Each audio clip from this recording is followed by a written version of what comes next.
Oh yeah. Meeting is now live streaming. There's always more than one way to skin a cat. There you go. I'm patient to an extent, but I'm persistent. I never give up. There you go. I'm a firm believer in that. That's why Never give up. That's why you're a good fisherman. You got to be patient, man. You got Exactly. to be patient. You gotta put Are the you ready to get this party started? Yeah, let's do it. Let's rock and roll. All righty, ladies and gentlemen, and we are back. Here I am, Fly Navarro with the No BS World Tour, coming at you live here on social media, enjoying some of the best stories that fishing and the outdoors can provide. Today, I am here with Dave Wittenborn. Did I pronounce that correctly, Dave? Yeah, good job. All right. And we are here about now give me the appropriate name for your tournament. I believe it's the Beach Haven White Marlin.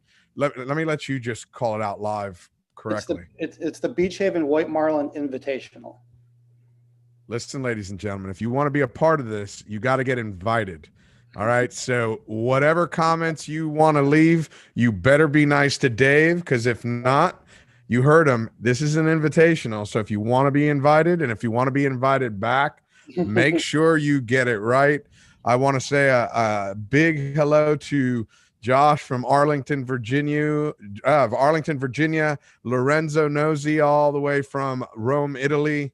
I see Peter Chavanzai from the Billfish Foundation, Howard Johnson all the way from Nova Scotia, and I see Susan Abbott joining us from Texas, and everybody else. So if you guys have any questions, feel free to just chime in there, and I'll make sure I ask Dave. But Dave, let's start off first with where are you located besides your attic?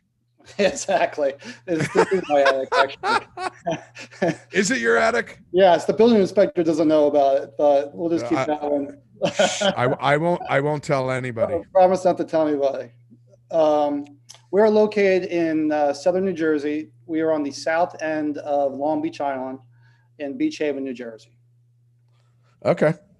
So tell us a little bit about your background in fishing. Your personal background. What got you into fishing? How long have you been fishing? Tell us a little bit about that. Well, so my great-grandfather had his captain's license. And my grandfather has captain's license, and it skipped my father actually, and I have my captain's license. So I've been fishing my entire life, and it's been in my family for generations, and particularly in the New Jersey waters. Now, is that how you make your living? By being a boat captain? No, up here in New Jersey, it's a part-time gig. It's not how I pay the bills per se, but it's more of a hobby profession. I run about 30 charters a year, both inshore and offshore. There's nothing wrong with that. Yeah, no, it's a blast. I love it. That's okay. So what is your favorite kind of fishing that you do up in New Jersey? Oh man, I just love, I gotta be honest with you. I love from bottom fishing to jig and fluke, striped bass, and, from tuna chunking and trolling. I mean, I just love everything. Saltwater, ocean fishing, but pretty much any species. A little bit of everything. I do a little bit of everything. I really enjoy it. There's nothing wrong with that. Yeah.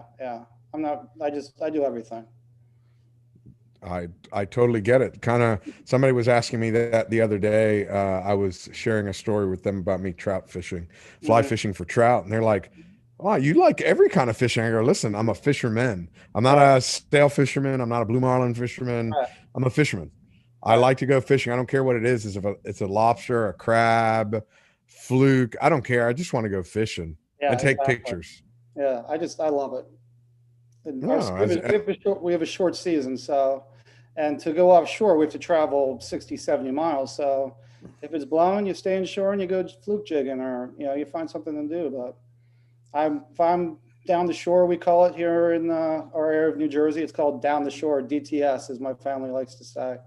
DTS. DTS. We're on the water doing something. What so you're originally from South Jersey? Yes. Well, yes. Yes. Central Well, yeah. Jersey. Well, yes. There isn't really we like to say Central Jersey, but technically there's no Central Jersey. So you're either from North or South. So technically I'm right on the line. So where I live, so half of my friends are Giants fans, the other half are Eagles fans. So I'm an Eagles fan, so I say I'm from South Jersey. Here's the crazy thing. I'm a Cowboy fan. Uh, So, they're all over the place. he, I don't have any, yeah. yeah. Cowboy fans are everywhere. Come on. Well, When we and were it's kids, so they were good, so I don't blame you. But yeah, I stuck with the Eagles. Yeah, I'm a what Dick Vermeil fan. Yeah, so it is what it is. yeah, and the funny thing is it's not like I've ever lived in Dallas. I Yeah. For me it was just a when I was a kid, and when I say I was a kid, it was in 1982. I saw Mhm. the I'm getting yelled at about something. Um are you familiar with Peter Trebanzai from the Billfish Foundation? Peter and I have talked, and I know he's a North Jersey guy, I believe. So So Peter that's is how. Yeah. yelling. He's yelling at me right now. We were supposed to talk together, you fool, is what he just texted me. He wants to be on the And Jersey conversation. That's why. well, here's the thing. I mean, if he wants it that bad, I can send him a link and he can just jump in right now. Oh, we have another South Jersey person jumping in. We have John Brooks from the All right. Ditch Digger. I don't know Oh, if you know nice. John. I Yeah. I think I don't know if I know John, but I hear he might be fishing our tournament. I would love to have him fish it. John, are you fishing the tournament here in Beach Haven?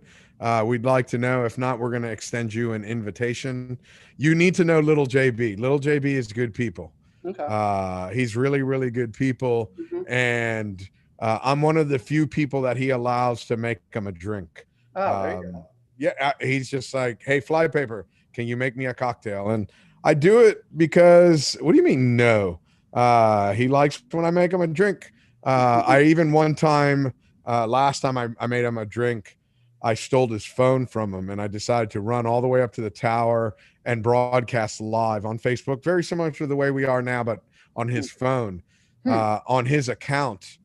And I promised the world a lot of things that he probably could not cash. There you go. So, so tell me a little bit. I mean, the primary reason we're on here today, and I say primary because I don't ever like to stay on one topic. I like to Hmm. see where it goes. Hmm. Um, the primary topic is your guys' new tournament here out of Beach Haven. Hmm. Hmm. So, could you start us from the very beginning? Where did you guys come up with this idea, and go from there? So this is our 52nd, actually our 52nd annual tournament. So we're calling ourselves the newest, oldest tournament in the country because we've completely revamped the tournament from top to bottom. We've completely modernized our scoring system. We're using the real time app system now, so it gives you updated leaderboards, updated Calcuttas. We've increased our Calcuttas. Yeah, we've modernized them. You know, and we've changed our venue, which is really, our venue for our weigh-ins. The town of Beach Haven has granted us this amazing piece of property right in the middle of town, surrounded by bars, and it's just, I really don't think you can find a better piece of property anywhere to host a big game fishing tournament. It's going to be spectacular. We have a merchant tent. We have all sorts of vendors. We have sponsors. This tournament it's really taken off. It's going to be a lot of fun. Now tell me about what are the different categories? You say it's a white marlin tournament, but I'm Mm-hmm. assuming there's more than just one category of white marlin. Then Well, white marlin. well, one way we've monitored our tournament is we're now having video verification, which you guys down in South Florida have been doing for years, and up here in the Northeast, it's just not very popular. So with the help of the video, we are now, we didn't know about it at the time, but we've come to find out that we are offering the only white marlin release category, Calcutta, in the United States, solely white marlin. So Whoa. yeah, we're really, really excited about this. We also offer, combined points with sailfish, with blue marlin and white marlin, but we are offering a white marlin only Calcutta, and we're really excited about that. That's pretty interesting. I never realized that because we do it down here in Florida. Yeah. Yeah. So with the video now, excuse me, with the video now, of course, we can tell the species of the fish. So, and we've been able to increase the purse size. So we've opened up ports up and down the coast of New Jersey, so you can fish our tournament at a Cape May. If you just want to fish the release portion of the tournament, you can leave any inlet in New Jersey, fish releases, and upload the video onto your real-time app platform, and be part of the tournament from any place in New Jersey. That's so you don't actually have to come into. Only if you're going to weigh in. We are going to have the scale there at Dock Road with the festival and the merchant tents and the bands playing. So if you're going to weigh a fish in, you have to come to our scale. But if you want to just do the release fishing, you can fish anywhere in New Jersey.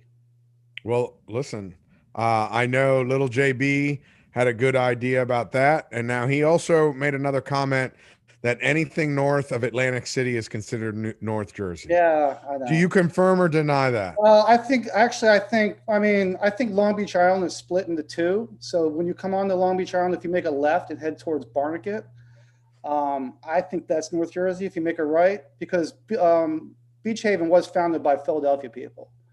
So it's only up until recently that we've had an influx of New Yorkers and North Jersey people. So I don't know, JB. I don't know. I think we're South Jersey. We're South Jersey and Beach Haven. All right. So being that you brought up Philadelphia, I have to ask you the almighty Philadelphia question. Are you a Pats or a Gino fan? I do the shuffle, the cheesesteak shuffle every so often. So, I like Pats. It's just, I guess by the time I get rid of the Genos, I'm usually probably pretty full, but we have Sixers tickets. Our company does, so we make it down to Philly quite often. And I'm a Pats fan, just so you know. And also, Jim's on South Street. Have you been over there? Jim's on South Street is phenomenal. Yeah. So we do it all. There was one place. It was in Clifton Heights. I don't know if you're familiar with Clifton Heights, and I'm trying to remember. It was a diner.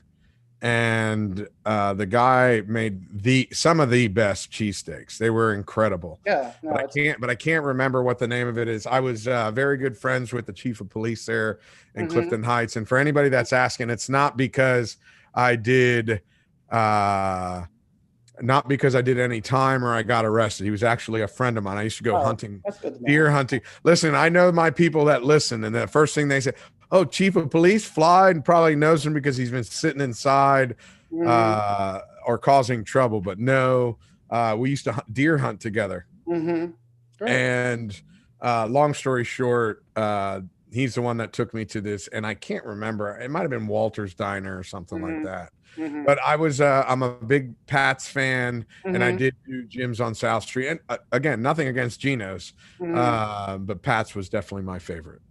No, I'd like Pats, but I gotta be honest with you, I'd like Jim's. I like the way Jim's chops his meat.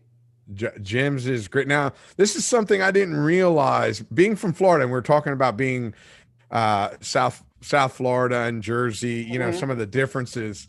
One of the things I never realized until I started eating at Pat's is if you're eating in the winter, you got to eat fast. You got to eat fast. You're outside. It's cold.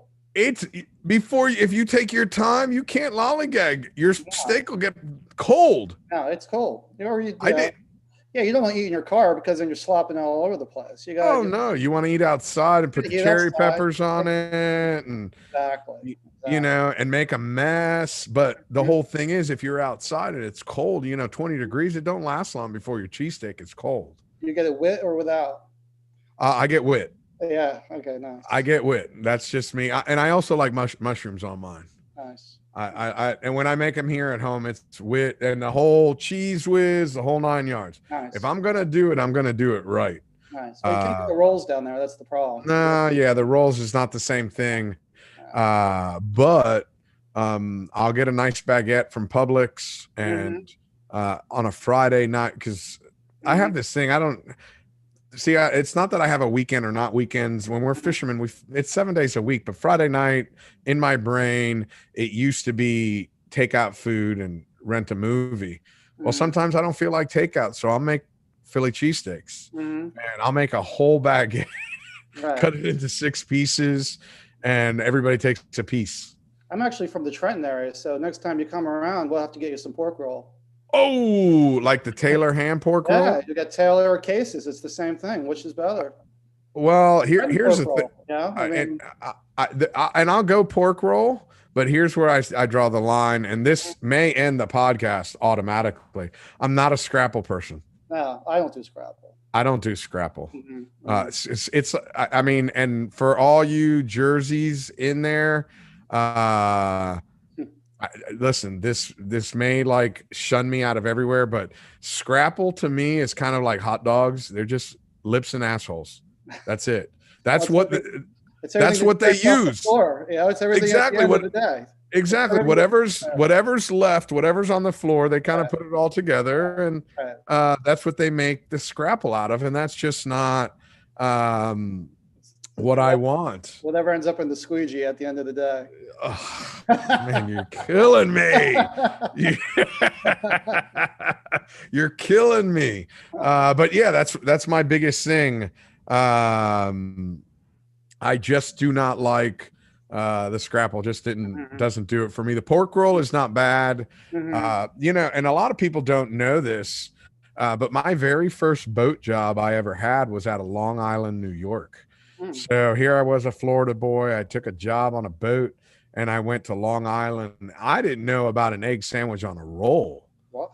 Yeah. That to me was phenomenal. I mean, we always had egg sandwiches down here, but I never realized it was such a big thing like it is up there. I mean, you guys have delis. We don't do delis down here. Oh, we know how to eat. Absolutely. Oh my God. Well, listen, I know how to eat. You guys got your food down there. Listen, I'm not trying to get sprouts and stuff. I mean, it's good. Yeah. I mean, I'm not trying to say we don't eat well. We eat very well down here, and it's funny because our lobster season just closed and our stone crabs just closed. But I was just over in the Bahamas last week for one of my events and had some stone crab, the last of the stone crab claws.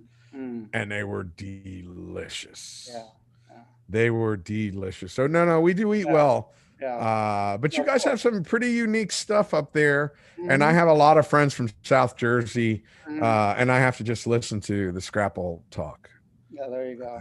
And that's kind of where I draw the line. I'm like, nah, I'm not doing the scrapple. Pork roll I'll do, but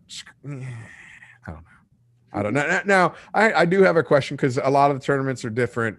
Do you pass out like pork roll sandwiches in the morning to all the boats before they go out fishing? Yeah, we have to leave early, so our leave time is at 2 a.m. if you want. So anytime after 2, so it's a little early. I don't think. Okay. I mean, and plus we have boats all over the place, but there are we do have a local sponsor who's a bagel company. So I don't know. Well, let's give them some love. What's their name? Bagel Shack. So the Bagel Shack. Yep, they're going to be giving 20% off during the week. So I don't know what time they get there and make their bagels, but I'm sure maybe you can get the night before. But yeah, you can get the night before. If you're gonna anybody that is listening right now, whenever you're listening to this, if it's live or later on, make sure you give Bagel Shack a little love for helping out the boys in Beach Haven. Yeah. And listen, there's nothing worse than a hungry fisherman. No, exactly. You do not want a hungry fisherman. It's just not good for you. It's not good for anybody on the boat. And if anybody knows, I like to eat. I like to cook too. So now here's another question. During your tournament, you said you have a tent. Tell us a little bit about your nighttime activity. How many days is the tournament? How many days are you allowed to fish if there's lay days? So break it down for us. Okay. So the captain's meeting is on Wednesday, the 11th. So Wednesday, the 11th, we're going to be at the 11th of what month, if you don't mind? Of August. Okay. So we were actually sandwiched in between the White Marlin Open in Ocean City and Okay. the Mid Atlantic. So we're occupying the week in between. So ours is August 11th through the 14th. So we're offering a shorter tournament for teams that get tired out from fishing week-long tournaments. You fish 2 out of 3 days with our tournament. So it's Thursday, Friday, Saturday, 2 out of 3. What was your other question? Tents, Oh yeah, the events, tent. So eating, right, drinks, right. parties. Do you have a So, band? yeah, so we have well, on Wednesday night we're doing open bar, and the local. You're So gonna go within the with fishermen. You're gonna go broke. You do know yeah, that. yeah. Well, we have some good sponsors. Okay, So we good. have a local company that's making a White Marlin Ale, which we're going to be giving out. Nice. Yeah, so we're pretty psyched on that. They're going to put our logo on the can, and we're going to be giving out White Marlin Ale and open bar. And we have a local restaurant, which is located right on the square where we're going to be having the weigh-ins. They're going to be doing the captain's dinner. So that's all happening on Wednesday, the 11th. So the fishing is the next 3 days. So at the weigh-ins, which are gonna, we're gonna open up the event around 3 o'clock. So we have a merchant village. So within the, we're gonna have a large tent, and we have, we probably have. I mean, I can't believe we got this many. This thing is really taken off. I didn't know if we were gonna sell one table. I think we've sold 25 tables so far. We have South Jersey Yacht Sales, who is our presenting sponsor. They're going to have boats on display in this square as well. And Contender is one of our sponsors. They're going to put their bay boat there, which is, a bay boat. It's 29 feet. It's a beautiful boat. They're going to have that on display. We're going to have a band there playing, and we have an MC. We're going to be live streaming. It's going to be a really great event. It's going to be a lot of fun. Man, that's cool. Now, Yeah. Peter Chabanzai of the Billfish Foundation has a question. He's Sure. asking who are your other sponsors and beneficiaries? Oh, wow. Just so you know, we're plugging the Billfish Foundation right Okay. now. Okay. Well, we have so for the Billfish Foundation, we're running a raffle for these guys. The way I met Peter was pretty interesting. Was it in jail? No, well, he was getting out of jail. I was riding. He was. I work in the jail. Yes, Peter. He's just listening. He can't even say anything. No, so because we are, it's a big deal for us to move into this, into the conservation of billfish for us. We were primarily a kill tournament, and so I reached out to Peter and folks on my committee and folks in town told me you don't want to go anywhere near the Billfish Foundation. They're going to be like a PETA type of organization. They're going to come after us, and that wasn't the case at all. I reached out to Peter and he was open arms, and so since teaming up with the Billfish Foundation, we have increased our white marlin size for harvest from 67 to 69 inches. We have increased our blue marlin size from 105 to 110 inches. We are sailfish release only. We have some strict safe handling rules for billfish. So in order for a billfish to count as a release, it must stay in the water. There's no deck checking. You can't bring the fish in the boat, measure it, and chuck it back. We all know most of those fish don't make it. We also came up with a rule. It wasn't our rule, but somebody suggested it and we went with it. If the gaff that you have, if the gaff breaks the plane of the combing boards on your boat, you have committed to a catch and not a release, and it won't count towards billfish points. And like I said before, most importantly, we're now offering video catch and release, which is a game changer for our event. And hopefully, we keep moving towards a more conservative approach with billfish, and maybe one day we'll be an all release. But this is a big step, and we're really appreciative of the Billfish Foundation's support of our tournament. And it's really given us a lot of confidence. And with that said, we are having a raffle. for the Billfish Foundation to help them raise funds. So on our registration page, we have a $200 raffle. And so we're going to have the prize drawing at the captain's meeting on Wednesday. And, it's going to be, we assume it's going to be about a $3,000 package. It's going to be some artwork, and we haven't really come up with a bunch of exactly what's in it yet, but it's going to be some type of a cooler, whether it's Yeti or whoever. We're going to have a nice prize for somebody. So, and all the proceeds will be going to the Billfish Foundation. And I know we gave Peter a little ration of shit there, but truth be told, Peter is a great guy. Peter is flying with me to the Bahamas on Wednesday. Nice. And I talked to him this morning, and I didn't even realize it because we talk to each other probably once a week, whether it's billfish related or fisheries related. We're both on several fisheries councils together. I haven't seen Peter in a year since COVID started. My last event in 2020, we all had to scramble to barely make it out of the Dominican Republic in time. So I'm looking forward to having Peter and the Billfish Foundation at my event at Chubb this week. So I don't know how much time you spent with Peter, but he really is a great guy. Mm-hmm. No, I haven't met him. We've had several conversations, and I'm hoping he comes up to Beach Haven in August, and we can meet. Peter, you heard him. Get on it. Buy your ticket now. There's no excuse. And I say that because I have no children. Peter is a wonderful father with 2 great kids and a wonderful wife. So happy to help promote conservation for the tournament, Dave. That's from Peter. Nice. So what? Nice words for me, Peter? Come on, man. Is that an open invite? Yes, it's an open invite. Come on up, Peter. He'd love to have you there and show everybody a little bit about billfish conservation. And here's the biggest thing that a lot of people don't understand. And it's funny you bring up what you said about getting the Billfish Foundation involved. Well, one thing people don't understand is the people that use the resource the most is the people that are most conservation minded. So Billfish Foundation, Ducks Unlimited, these are all conservation groups that help us as fishermen manage and preserve the stock and the fish that we enjoy. So it's not, like you said, it's not a PETA group, and I'm not here denouncing PETA. Right.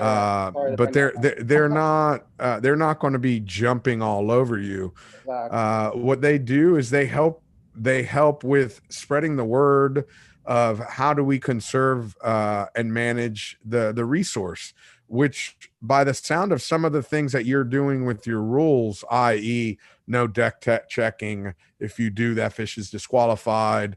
If the gaff breaks the plane of the covering board, these are just simple rules that help conservation.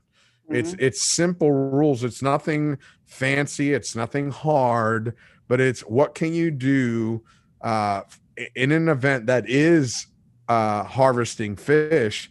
How do you protect the majority of fish that are released? And by most of the times, these modified release tournaments have anywhere between a 95 and 97% release rate.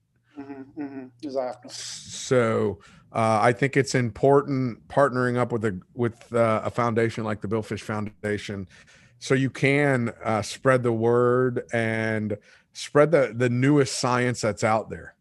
Exactly. We're really excited about it, and ever since taking a more conservative approach towards billfish, I mean, a lot of sponsors have really come on board. I mean, this is, the sponsors are really running the, you got to follow the money. And that's, a lot of these sponsors don't want to be involved in kill tournaments. So, I think that, they see the direction that we're going. And, up here in the Northeast, I guess the prize money is so large, and, a lot of folks don't do the video, that it just, release tournaments are just not that popular.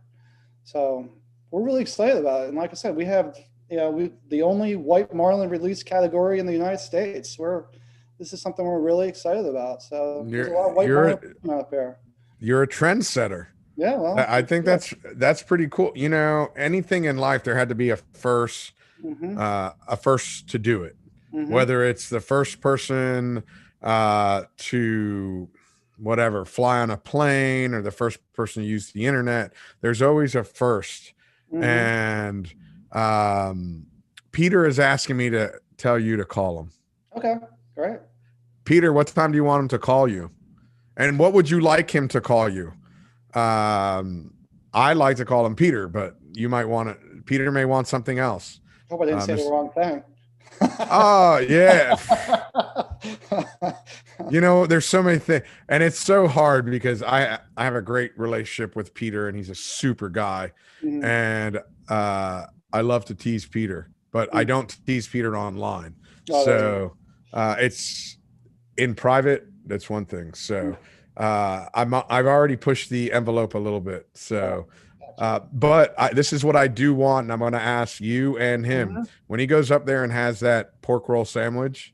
I want a picture. Okay, perfect. I want a picture. We went and played golf at the Mississippi Gulf Coast Billfish Classic a couple of years ago.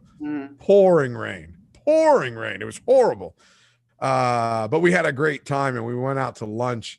Peter was eating some sandwich, and I took a picture right in the middle of his bite, and it was like all sandwich and just a little strip of Peter right here. So anything I can do to cause trouble. What's that? We'll get him a Jersey burger, which is hamburger with pork roll on it. Oh, wait a second. Peter is giving me, he loves pork roll. He's from Jersey. Hey? Peter, I didn't know you were from Jersey. Yeah, that's what we talked about. Yeah, he's definitely from Jersey. He's from North Jersey. I thought you were from somewhere else, Peter. No comment. So everybody's from Jersey. Every place you go climb a mountain, there's somebody at the top from Jersey. Any place you go, there's somebody from Jersey. My little brother was born in Hoboken, New Jersey. There you go. He was at the same hospital that Frank Sinatra was born. So I heard this. Are you a Frank Sinatra fan? Yeah, I like Frank Sinatra, sure. I heard the greatest Frank Sinatra story. Frank Sinatra was in some restaurant, and this, as far as I know, this is a true story. Frank Sinatra was in a restaurant, and Burt Reynolds had walked in, and they were eating dinner or playing cards or something, and some kid dropped a glass. A busboy dropped a glass, and the owner started berating him in front of all the patrons. So Frank Sinatra calls the owner over and says, "Hey, how much does that glass cost?" He says, 30 cents. He goes, "Well, here's $3,000. He calls the kid over, and he goes, "Hey, here's some more glasses. Start breaking them." And he starts throwing them on the ground, breaking them. And the owner comes over and says, "What are you doing?" He goes, "I just want you to know, next time I come in here, this kid better still be working in here. If not, I'm going to tell all my Hollywood buddies never to eat in your restaurant again." And at that point, Burt Reynolds got up to start walking away. And Sinatra asked him, "Where are you going?" He goes, "I've got my Frank Sinatra story. I'm done. I'm out of here." Frank Sinatra said, "Sit your ass back down." True or not, I don't know, but I thought it was one of the greatest stories. Don't yell at the kid. Here's $3,000 for a 30-cent glass, and tell the kid to break as many as he wants. So I thought that was a great story. And that's, you know what? That's a great story about somebody from Jersey, you know, sticking up for the little guy. There you go. That's a big deal. So now you said this tournament's been going on for 50 something years. 52 years. We are the oldest white marlin tournament in the United States. Okay. We're older than the White Marlin Open, not to, bring those guys up, but we're older and they're bigger for sure. Well, listen, I totally get it. I totally, my brothers. We started in 1970. That was our first one. 1970 is 53 years? 52. Okay. So you start, so the first year is number one. You don't wait a year like you're born and then you're one. So no. Okay. The part that scares me was I was born in 73 and you're Oh, throwing out 53. And I'm yeah. like, whoa, whoa, whoa, whoa, whoa, whoa. Come You on. got the You're big killing me here, 50 brother. coming up. Sounds like you got the big 50 coming up here soon. I do. It's in a couple of years. So honestly, here's the funny thing. You talk about the Mid-Atlantic. Last week I was talking with Rick Weber, Uh-huh. who is the Mid-Atlantic 500. And he was teasing me that I'm going to be 50. And if I'm correct, I think Weber is 53. And he's like, same thing. Hey, whoa, wait a second. You're almost 50. And I'm like, hold on a second, man. All my life, I've always rounded up. So my birthday's in August. So start of the year, I just round up. This is the year I turned 48. And as I've always gotten older, it's, I just round everything up until the other day. I say the other day, it could have been 6 months ago. I'm like, man, I'm almost 50. And I'm like, whoa, hold on a second. I'm going to stop it right now because I'm not rounding up to 50. There's no effing way I'm going to round up to 50. I'll wait. I'll fight it. I don't even fight it. Listen, I'm happy I made it this. I didn't think I was going to make 30. I was traveling all over the world chasing blue marlins thinking, who cares? I'll probably be dead by the time I'm 30. And here I am almost 50 years old and I still get to do what I love to do. So there's no complaints on my part. A couple of years ago when I turned 49, I thought, no, I thought I was 48. So you get mixed up. Who straightened you out? Was it your wife or your mom? Yeah, exactly. Actually, yeah, it was actually, yeah, exactly. My wife, she's like, no, you're 49. I was like, really? 49. Well, I was born in 1970, so it should have been easy to figure out. But yeah, So you're the big. Wait a second. Yeah, I was a COVID 50. I turned 50 right in the middle of COVID, so we had a small little party. But yeah, I just turned 50. That's when all your neighbors sit outside and pass you diapers and stuff. Here you go, buddy. I'd give you a candle, but I don't even know if you could blow it out. Exactly. What a crazy year. I mean, and I know last year I got invited to go do the Mid-Atlantic, but there was a lot of restrictions. And as of right now, do you have any restrictions in place for the tournament, or are you hoping that they're going to lift them up? Well, I mean, we have to do whatever the governor says. So right now we're at 50% occupancy for our clubhouse. Outdoor events are currently set at 200 people, but we're obviously hoping that gets lifted, and I think it will. So to the point where I think we're going to have 300 or 400 people at our clubhouse outside. So I think we'll be fine. But yes, we had to have a COVID plan with the town when I got my permit to get this piece of property. So social distancing, putting X's on the ground, whatever it takes. So. Listen, to be honest with you, at the end of the day, I don't need an X on the ground for social distancing. I usually don't want to be close to anybody anyway. At the end of the day, I'm like, I just want to eat dinner and go to bed. See you guys later. I'm going to do this again. I'm going to do this again. So you say you have a board for this. And I know by the look of the emails that we were sending back and forth to set up this meeting, you have some pretty good people on your board with some great ideas.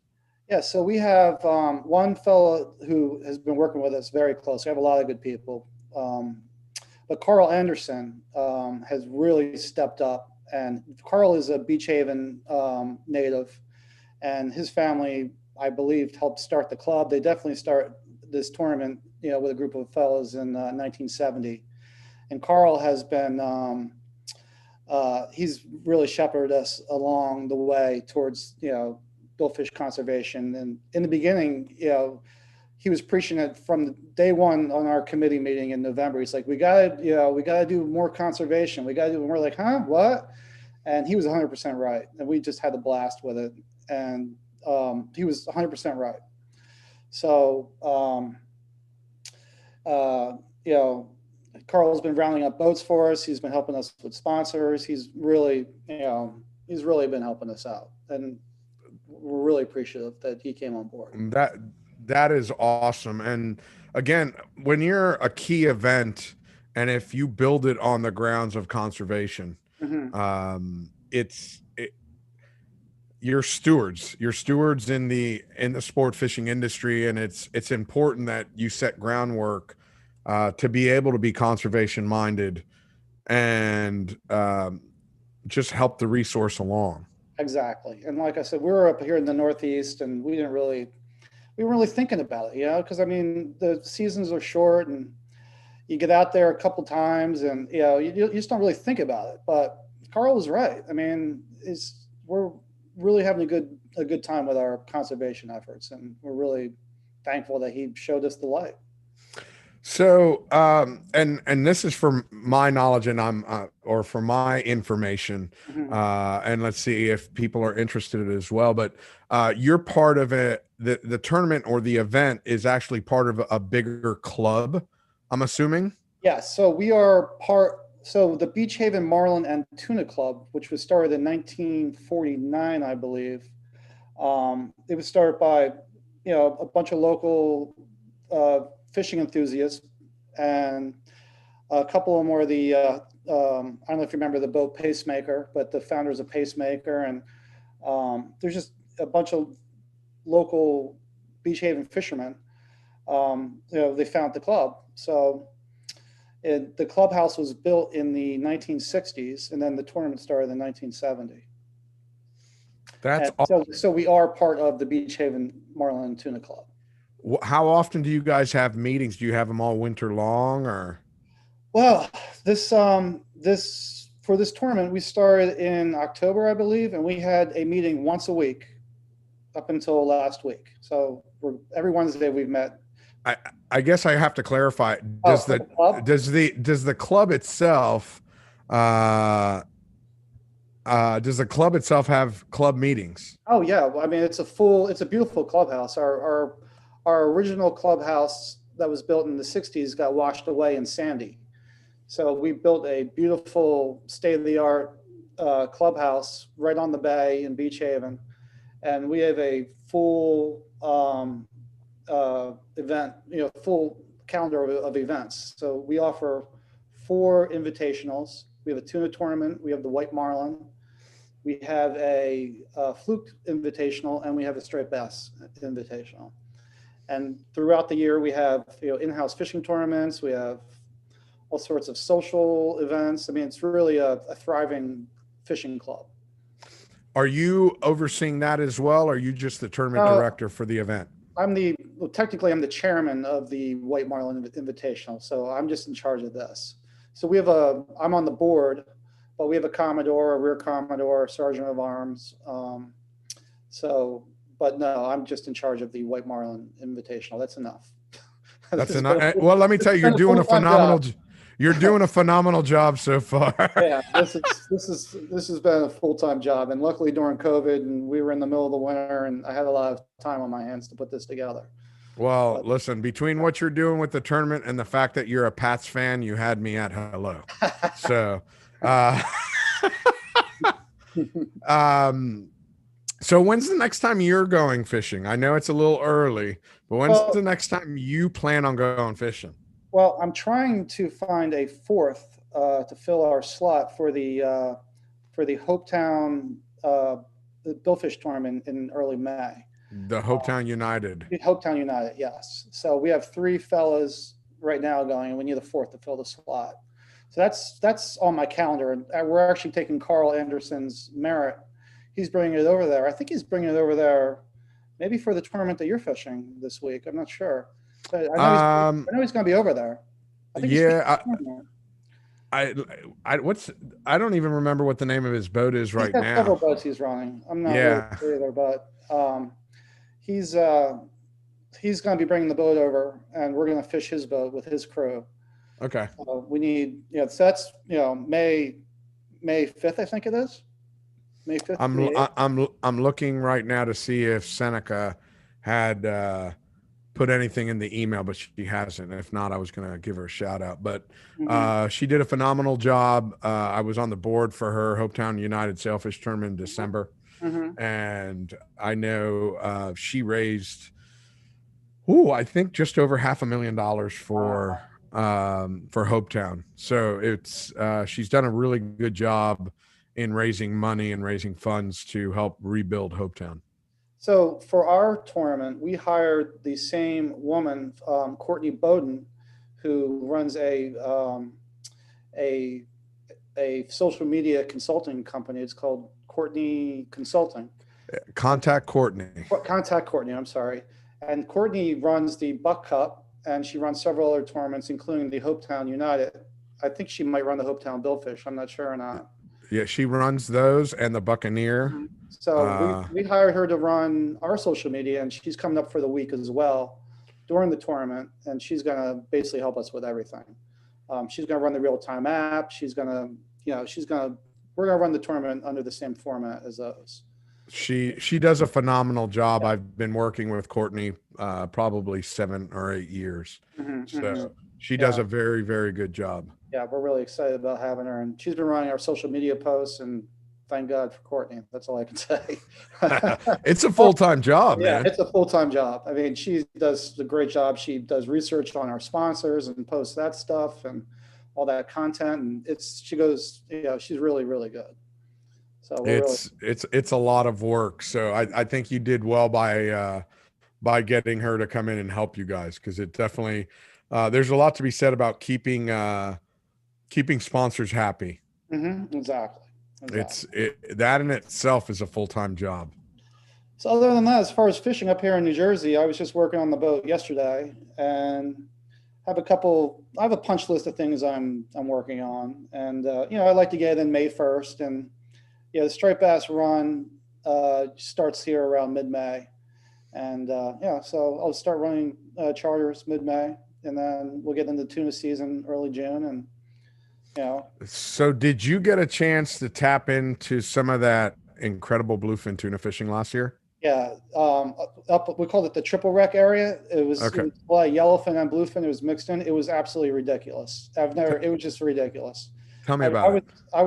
We just, every time you went out there, I mean, you thought you were good, but then when the neighbor came home with 10 and 15 as well, I mean, it was just, I was told not to bring any more fish home. That's how good it was. I mean, I couldn't give it to the neighbors anymore. I would post it on Facebook. So, one tuna, a 50-pound yellowfin tuna can feed a lot of people. A lot of people. I mean, honestly, my family only needs one loin. So, and after you eat it so many times fresh, you don't want to freeze it. So it just isn't the same. So we would just go out there and, you either troll if you wanted to troll around, and we can throw butterfish chunks or whatever type of chunk bait you had. And a lot of times by 9:30 in the morning, we were on our way home. You got, how many can you catch? Exactly. And like I said, you don't want to kill anymore. After you got so many pictures on your Facebook page with 10, 15 tuna lined up on the dock, you're like, that's enough. We don't need it anymore. But there was a lot of fish pulled out of there. I mean, the fishing, it was like a parking lot.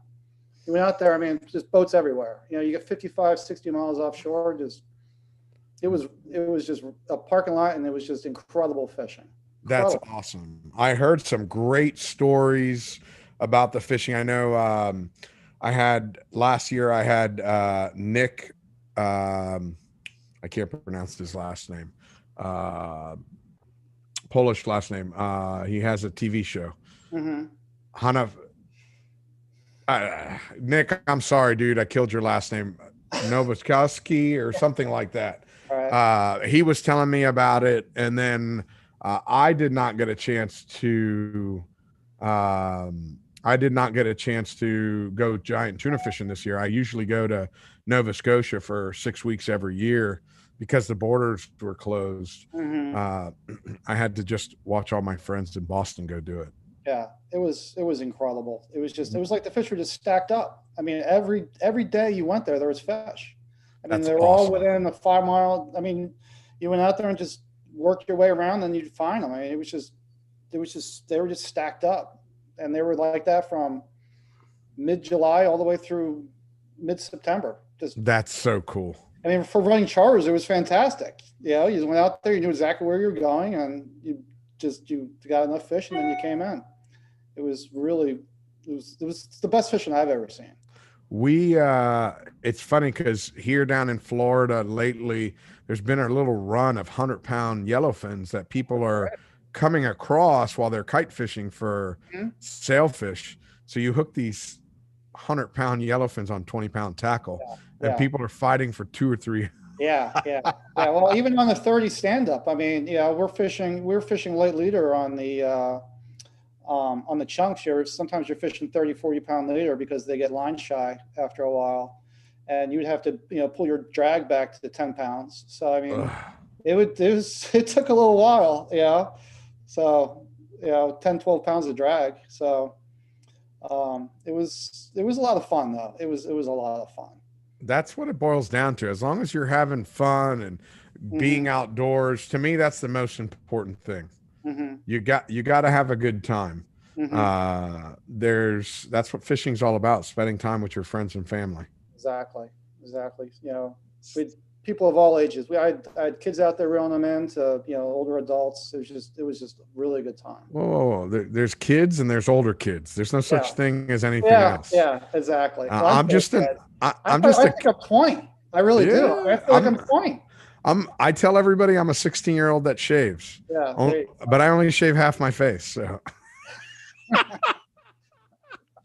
that's it. I haven't grown up. I'm still a kid. So, Dave, is there anything else that you think that we have not covered about your tournament? Well, I mean, we are an invitational, but we are running it as an open. We're looking for both registrations. We're looking for people to sign up. You can go to our website, whitemarlininvitational.com, and you can just register using the real-time app in the upper right-hand corner. We're not pushing anybody away, so we don't let the name Invitational scare you off. And what about your social media for people to check it out if they're interested? Well, if you go to our website, at the bottom of the website, we have it embedded. We have our Instagram and our Facebook. It's white, Marlin Invitational. So you can just click on it at the bottom of our our site, and you can go right to it. No, go ahead. No, we have Instagram and we have Facebook. And then here's the other question. After your tournament, can we get you back on here so you can tell us how it ended? Yeah, I would love to. I'd love to get you back on here so you can tell everybody how your tournament went, give us the winners, and tell us how the whole event in this new crazy post-COVID world that we're in. Yeah, absolutely. Well, I appreciate you having us on. No. Richard Marney just put up your website up on the. Oh, that's fantastic. Are you still open to sponsors? Absolutely. We're still open to sponsors, and we haven't printed any banners or posters yet. We're actually looking around April 15th to cut off our sponsor date for the printing purposes, but we're definitely looking for sponsors. There you go, Josh. And I'm assuming he can get a hold of you through your website. Yeah, if you can email me right through there, or I believe my telephone is at the bottom of the page. I would love that. Absolutely. There you go, Josh. Josh owns Boaters Planet. Oh. It's it's Amazon for boats. Oh, wow. Absolutely. Strictly boat parts. So, wow, absolutely. Josh, look him up. And Josh is not even the brains behind it. The brains behind it is Liam, his 9-year-old son. There you go. Liam he's the Mac Daddy. He's a badass. Josh, we would love to have you, Josh. Absolutely. There you go, Josh. Come fish. So, come fish it, Josh. I don't even know if Josh has a boat. I'm trying to think, because every time we talk, we never talk about boats. We just talk about Liam and what a cool kid he is. There you go. So, well, on that note, Dave, you hold up right there. We're going to thank everybody for joining us. Everybody, thank you so much for your time today. I really appreciate it. We couldn't do this without you. Thank you, everybody, for taking the time out to listen to the podcast and to listen to the No BS World Tour. Dave, I want to say thank you for taking your time to talk to me or to listen to my stories, whichever way you felt. I like them and letting us make fun of Peter a little bit, and there you go. Some South Jersey stories. And who knows, if I'm around, maybe I'll go up there and bother Peter and eat a pork roll and have a good time. Excellent. So everybody, again, thank you so much and really appreciate it. You can find this podcast wherever you enjoy watching your podcast, whether it be Spotify, iHeart, iTunes, Alexa plays my favorite because I go to my friend's house and say, Alexa, play Fly Navarro's No BS. And you get to hear me in stereo, not once, but twice. So again, everybody, thank you so much. And we will talk to everybody